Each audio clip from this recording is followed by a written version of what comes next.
7 মাসে বিদেশি ঋণ এসেছে $394 কোটি, পরিশোধ হয়েছে $242 কোটি। বিদেশি ঋণ পরিস্থিতির কিছুটা উন্নতি হয়েছে। ঋণ বেশি ছাড় হচ্ছে, সেই তুলনায় কম পরিশোধ করতে হচ্ছে। 2024 থেকে 25 অর্থ বছরে প্রথম 7 মাসে দেশে মোট $394 কোটি সমপরিমাণ বিদেশি ঋণ এসেছে।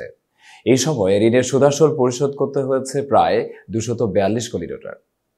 অর্থনৈতিক সম্পর্ক বিভাগ গতকাল বৃহস্পতিবার প্রকাশিত তৈরি জুলাই-জানুয়ারি মাসের বিদেশি ঋণ পরিস্থিতির হালনাগাদকরণ প্রতিবেদনে এই চিত্র ফুটে উঠেছে।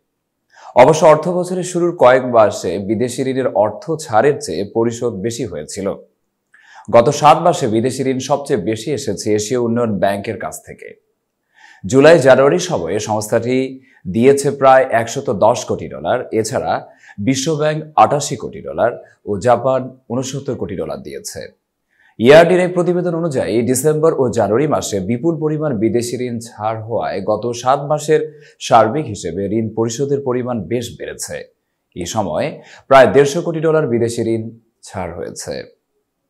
এতক্ষণ বার্তা বৈঠকের সাথে থাকার জন্য ধন্যবাদ। নতুন নতুন তথ্য ও সংবাদ পেতে বার্তা বৈঠক ইউটিউব চ্যানেল ও ফেসবুক পেজের সাথেই থাকুন।